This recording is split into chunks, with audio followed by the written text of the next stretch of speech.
네, 할렐루야. 우리 서로 보시면서 축복하겠습니다. 하나님이 당신을 사랑하십니다라고 우리 축복하겠습니다. 네, 하나님이 우리를 사랑하십니다. 우리가 기사를 쓰게 되면 육하 원칙이라는 것이 있습니다. 그래서 누가 언제 어디에서 무엇을 어떻게 왜 6가지 순서로 우리가 글을 쓰게 되는데, 우리가 세상을 살다 보니 왜라는 질문을 하게 될 때가 있습니다. 한 번 이상은 이 왜라는 질문을 하게 될 때가 있는데, 지금은 고인이 되셨지만 항동대의 총장으로 역임하셨던 김영길 총장님이 자신의 사랑하는 아들을 떠나보내고 나서 내가 나중에 천국에 가면 왜 아들을 데려가셨는지를 한번 물어보고 싶다, 그런 말씀을 하신 것이 생각이 납니다. 이처럼 우리들 중에는 왜라는 질문을 하게 되는, 그래서 나중에 천국에 가게 되면 하나님께서 왜 그렇게 하셨는지를 알고 싶은, 한번 물어보고 싶다 하는 그런 마음이 다들 있을 겁니다. 그렇게 이 왜라는 질문을 누구보다도 통렬하게 말했던 성경 인물을 찾는다면 욥입니다. 욥을 들 수가 있죠. 욥의 친구들은 욥이 재난을 당해서 자식을 잃고 또 아내를 떠나보내고 건강을 잃고 나서 신음하는 것이 다 너의 죄 때문이다 라고 그렇게 이야기를 합니다. 잘못이 있으니 이렇게 고난이 임하는 것이 아니냐라고 말을 합니다. 하지만 욥은 인정할 수 없었습니다. 자신에게 이유를 묻지 말고 하나님께 물으라, 그렇게 말합니다. 그 말에 이 친구들은 인과응보의 공식을 욥에게 이제 말하면서 욥을 설득시키려 하지요. 그런데 결국 하나님이 마지막에 나타나셔서 누구의 손을 들어주죠?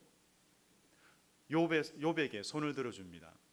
그래서 욥에게 또 기도를 받게 하시고, 그런데 하나님께서 이 욥이 당하는 그 고난의 원인을 말씀하지 않으세요. 욥이 속 시원하게 알 수 있도록 말씀하지 않으세요. 그 대신에 욥에게 질문을 하십니다. 우주 만물에 일어나는 그 일들, 하나님께서 행하시는 그 일들을 도리어 질문하시면서 너는 이것을 아느냐? 이렇게 질문하십니다. 욥은 그것에 대해서 대답할 수 없지요. 그래서 나중에 욥도 회개합니다. 하나님 앞에서 회개를 하는데 정말 알지 못하는 일을 말했다, 이렇게 하면서 회개를 하게 되는데, 옛날에는 귀로 듣기만 하였는데 이제는 눈으로 직접 뵙습니다 하는 고백과 함께 하나님 앞에 회개하는 그런 욥을 우리는 보게 됩니다. 참 하나님께서는 광대하심으로 행하시는 그 일들을 우리가 다 이성으로 깨달을 수 없을 때가 있다라는 것이죠. 하지만 우리는 하나님 앞에 질문할 수 있습니다. 우리 아버지이시기 때문에 우리가 이해되지 않을 때에 우리가 하나님 아버지께 우리는 질문할 수가 있죠. 하나님께서는 우리가 잘 알아들을 수 있도록, 때로는 우리가 다 모르는 일이기도 하겠지만 또 하나님께서는 우리에게 또 대답해 주시는 사랑의 하나님이심을 우리는 믿습니다.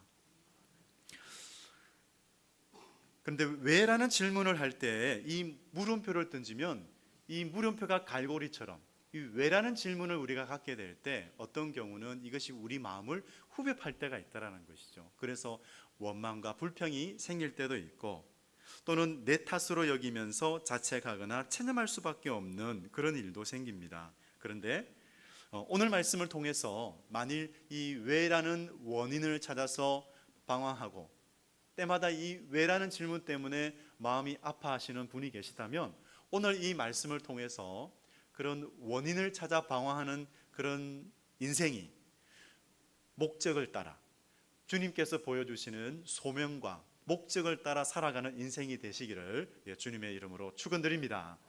아멘. 오늘 본문에 보면은 한 인생이 나오는데 한 사람, 한 시각장애인이 나옵니다. 성전에서 예수님께서 나가시다가 길에서 한 시각장애인을 만나게 돼요. 날 때부터 장애인으로 태어났습니다. 그러니까 빛을 본 적이 없지요. 그의 세계는 온통 어두운 뿐이었어요. 살아있지만 상급 같지 않은, 사람 대접을 받지 못하는 그런 한 인생입니다. 언제나 남을 의존해야만 살아갈 수 있는 인생, 그런 인생인데 그 장애인을 보았던 제자들이 묻습니다. 2절과 같이 묻습니다.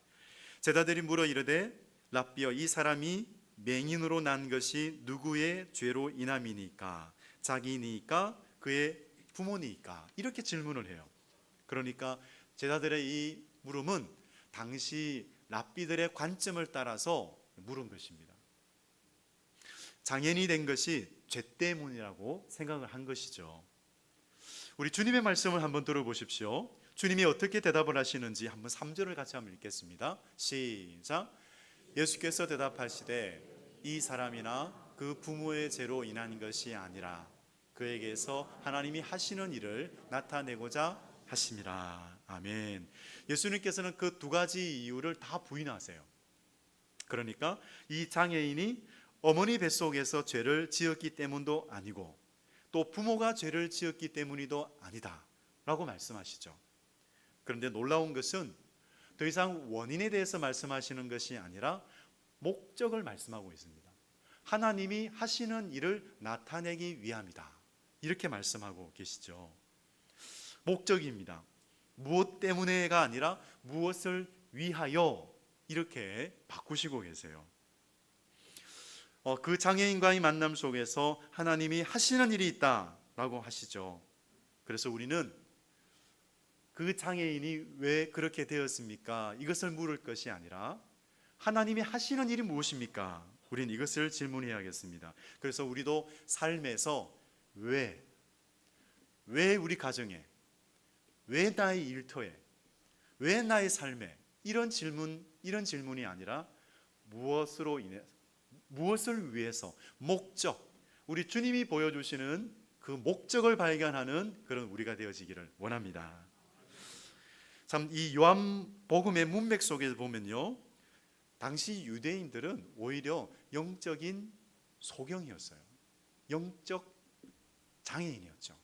그런데 예수님의 말씀에 너희가 내 말에 거하면 참으로 내 제자가 되고 진리를 알지니 진리가 너희를 자유롭게 하리라, 이 말씀을 들었을 때 유대인들은 오히려 우리는 남의 종이 된 적이 없습니다 라고 이야기합니다. 그 말에 대해서 예수님께서는 그들의 양심을 찌르는 그런 말씀을 하시죠. 죄를 범하는 자마다 죄의 종이라, 이렇게 말씀합니다. 그런데 그들은 우리는 아브라함의 자손이라, 하나님에게서 났다, 이렇게 이야기하죠.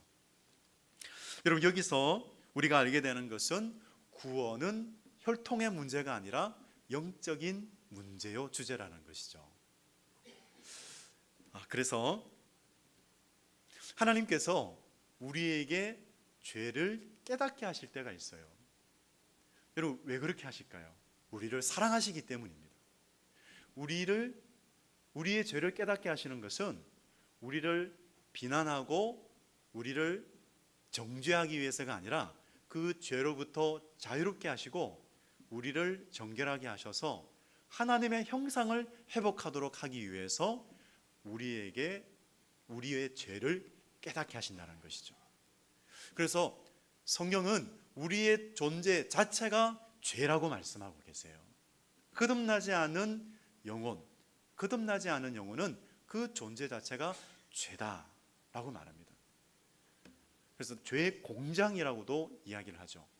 그래서 말씀해 보면 사람의 만물에 부패한 것보다 더 심히 부패한 것이 뭐라고요? 사람의 마음이다라는 거예요.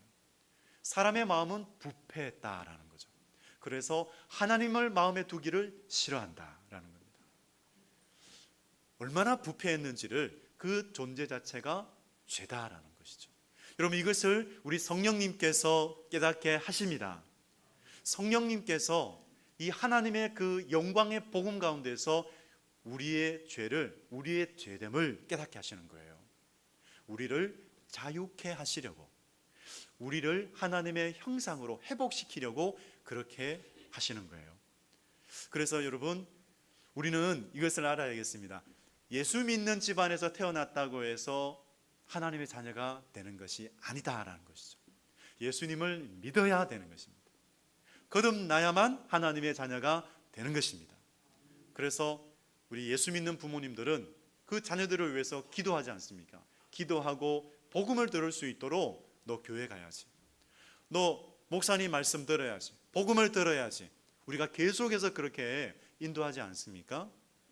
참 하나님의 은혜 가운데 우리는 거듭나게 되었습니다. 여러분, 거듭남은 과정이에요. 하나님의 그 생명의 씨앗을 심어주세요.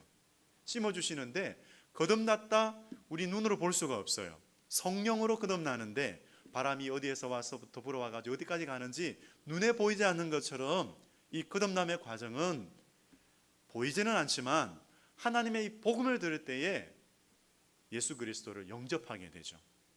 그렇습니다.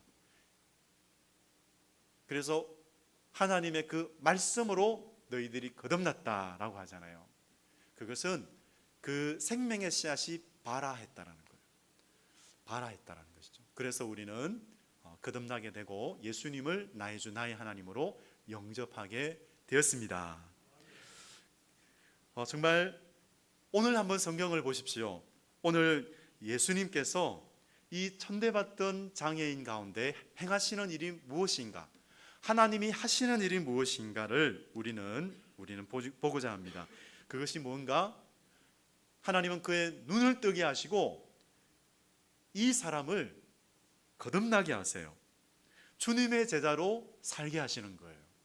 놀라운 일을 행하십니다. 마찬가지로 나 같은 허물 많은 죄인을, 나같이 허물 많은 죄인을 하나님께서는 거듭나게 하시고 주님의 제자로 불러주셨고 또 하나님의 일을 하게 하십니다. 저뿐이겠습니까?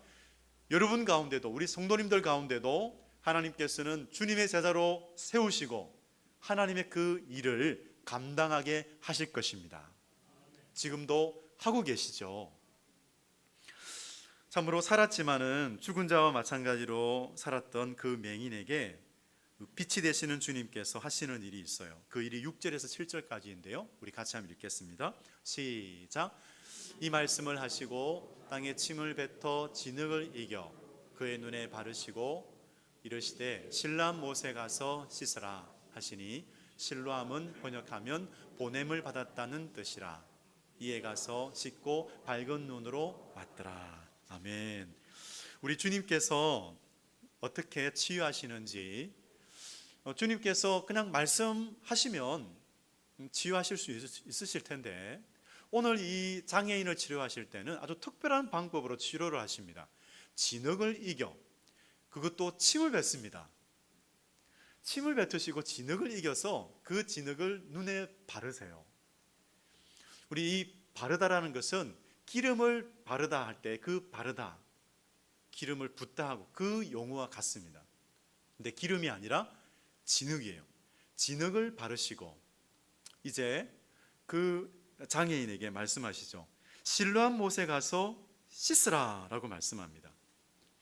참 이 진흙을 이겨서, 침의 진흙을 이겨서 바르시는 그 예수님의 모습을 보면서 우리는 한 가지를 연상할 수 있습니다. 바로 흙으로 사람을 지으시고 생기를 불어넣어 생명을 만드시는 하나님, 오늘 그 하나님처럼 하나님께서는 창조자가 되셔서 이 영혼을, 이 시각장애인을 새로운 피조물로 만드시고 있겠다는 거예요. 새로운 피조물로 만드시죠. 그리고 그 시각장애인을, 그 맹인을 실로암 못에 가서 씻으라 라고 말씀하고 있어요. 여러분, 이 물은 성령과 관련이 있습니다. 이 실로암 못은 초막절과 관련이 있는 장소지요. 절기 내내 레위인들은 이곳에서 물을 기르다가 성전에 있는 제단 옆 은그릇에 붓습니다. 그런 의미가 있는 실로암 못이었습니다. 그 초막절에 주님께서 말씀하셨습니다. 누구든지 목마르거든 내게로 와서 마시십시오. 나를 믿는 자는 성경에 말한 대로 생수의 강이 그 배에서 흐를 것이다 라고 말씀하셨습니다. 여러분, 성령으로 거듭나게 하시고 성령께서 보내심을 받은 것처럼 그 영혼, 이 치유를 받은 이 장애인이 주님의 보내심을 받는 자가 될 것이다 라는 것을 말씀하고 있는 겁니다. 여러분, 예수님께서 그 맹인을 이 실로암 못에서 보내어서 물로 씻게 하신 그 이유가 바로 거기에 있습니다. 이 영혼을 거듭나게 하시고 이 영혼을 새로운 피조물로 빚으시고 이 영혼을 이제 보냄을 받는 자, 주님의 제자로 만드시고 보냄을 받는 자로 하나님께서 만드신 거예요. 놀라운 일을 행하셨죠.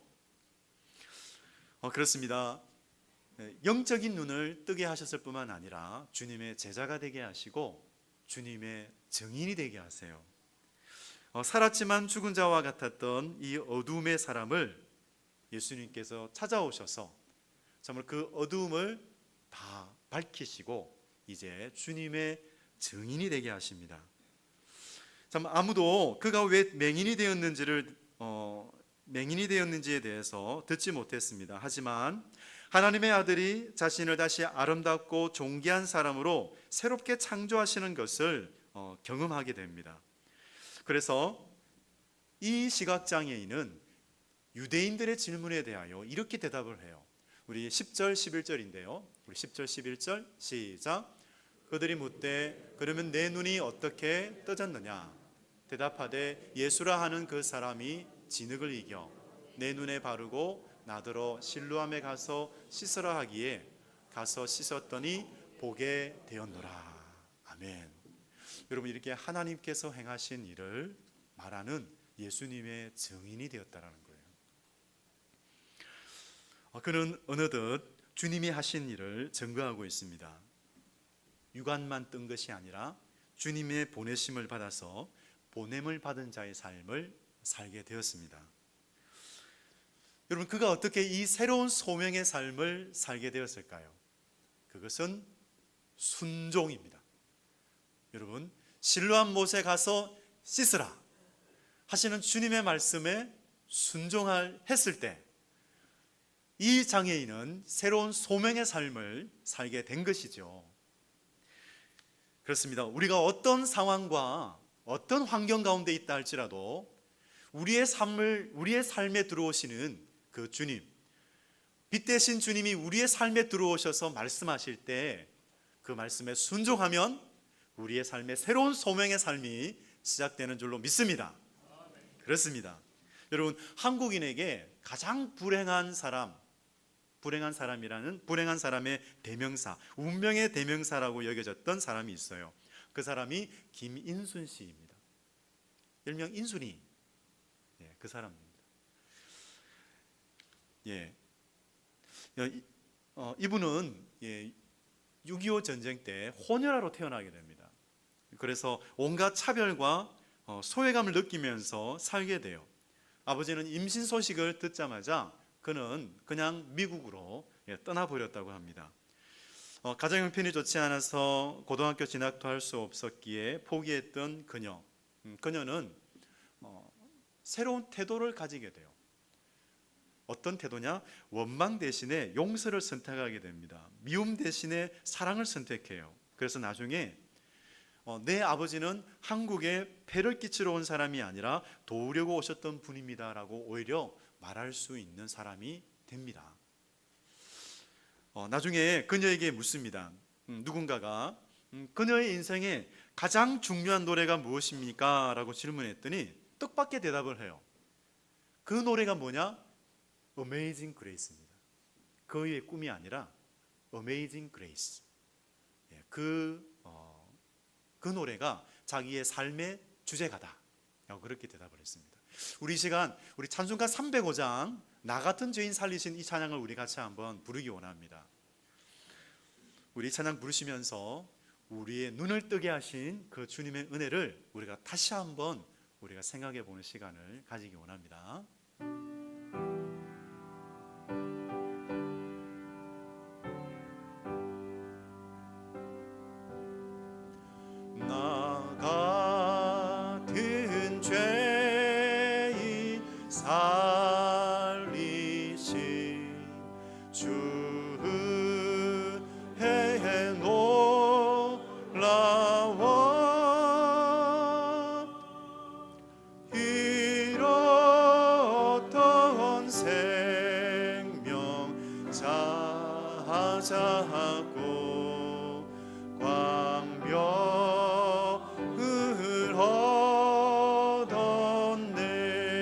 다시 한번 1절요. 나 같은 죄인 살리신 주의 놀라워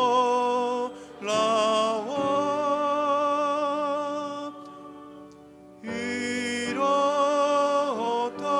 생명 찾았고 광명을 얻었네. 2절입니다. 큰 죄악에서 건지신 주의 고마워 나 처음 믿은 그 시간 귀하고 귀하 큰 죄악에서 큰 죄악에서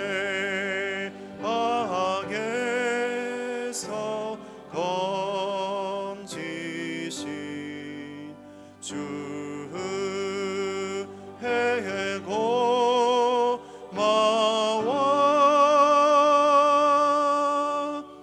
나 처음 믿은 그 시간 귀하고 귀하다. 아멘.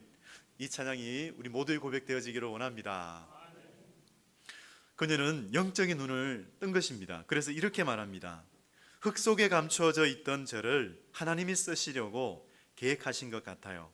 어려운 일을 많이 겪게 함으로 남을 헤아리게 하셨고 도구로 쓰시려고 한 것 같습니다. 세례를 받고 저는 새로운 봉사의 삶에 눈뜨게 되었습니다 라고 이야기합니다.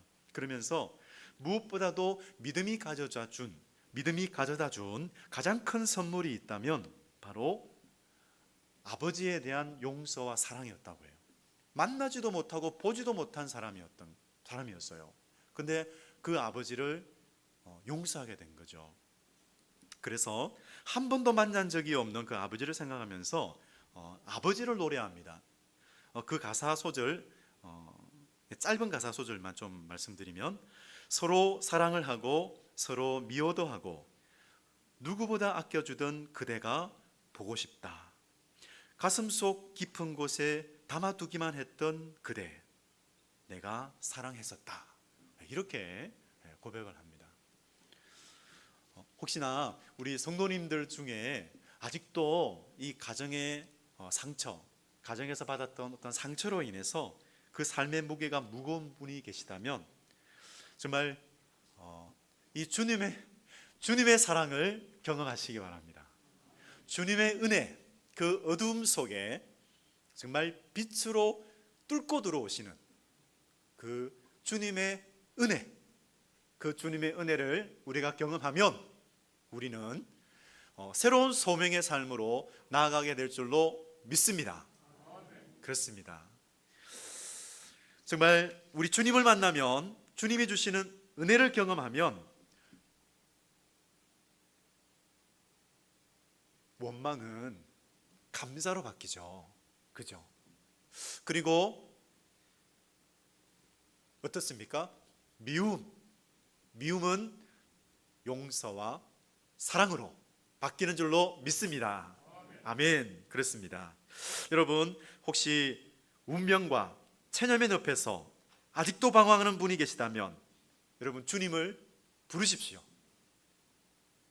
주를 부르는 자는 부끄러움을 당하지 아니하리라. 우리 주님을 부르면 주님의 그 사랑의 손이 우리를 잡아서 일으켜 주십니다. 여러분, 우리 주님은 능력의 주님이시요, 사랑의 주님이시요, 생명의 주님이십니다. 그렇습니다. 주님이 하시는 일이 있습니다. 주님은 말씀하십니다. 내가 너를 통해 하나님의 일을 하고 싶다 말씀하세요. 그래서 새로운 소명의 삶으로 빛 대신 주님의 증인으로 살아가게 하시는 주님, 바로 우리 주님은 그러신 분이세요. 혹시 이 자리에 주님의 초청을 받으시는 분이 계시다면, 주님의 초청을, 주님의 부르심을 듣고 계신 분이 계시다면, 정말 오늘 이 한 사람, 맹인을 단지 눈을 씻고 오라고 하신 그 주님의 말씀, 그 주님의 말씀에 순종했을 때에 새로운 창조의 역사와 거듭남의 역사를 경험했던 것처럼, 참으로 주님의 이 부르심에 순종하는 사람, 마음을 활짝 열고 주님의 그 부르심에 순종하고 주님을 영접하는 사람은 새로운 인생을 살게 될 것을 믿습니다. 여러분, 광명의 삶이 열리게 되는 줄로 믿습니다. 여러분, 어둠의 일을 벗어버리고 이제 빛으로 나아오라고 말씀하고 계시죠. 우리 주님께서 내가 세상에 있는 동안에는 세상의 빛이다 라고 말씀하시죠. 여러분, 세상에 비치셨던 예수님께서 우리 위에 빛을 비추어 주셨습니다. 복음의 광채를 비추어 주셨습니다. 그래서 우리 춘천성산교회, 주님의 몸된 교회의 지체이신 여러분 한 사람 한 사람이 이제 주님의 빛을 비추는 그런 주님의 통로가 되시기를 축복합니다. 사랑하는 성도 여러분, 그렇습니다. 영적인 눈을 뜨고 새로운 소명의 삶을 사는 것은 축복이죠. 우리가 어떤 상황과 환경 가운데 있다 할지라도 우리 주님은 뚫고 들어오십니다. 그 어둠의 자리를 우리 주님께서는 빛을 비추시고 뚫고 들어오는 것을 보시기 바랍니다. 우리 주님은 그런 분이세요. 이 소망의 주님을 간절히 부르시기 바랍니다. 그 어떤 자리에 있든지 우리 이 소망의 주님을 간절히 부를 때에 우리의 삶에는 새로운 역사들이 일어나게 될 것입니다. 참으로 우리에게 일어나는 모든 일을 합력하여 선을 이루시는 하나님, 그 하나님의 영광을 경험함으로 그 영광의 빛을 비추는 그런 거룩한 통로로 쓰임 받으시기를 주님의 이름으로 축원드립니다. 아멘. 기도하겠습니다.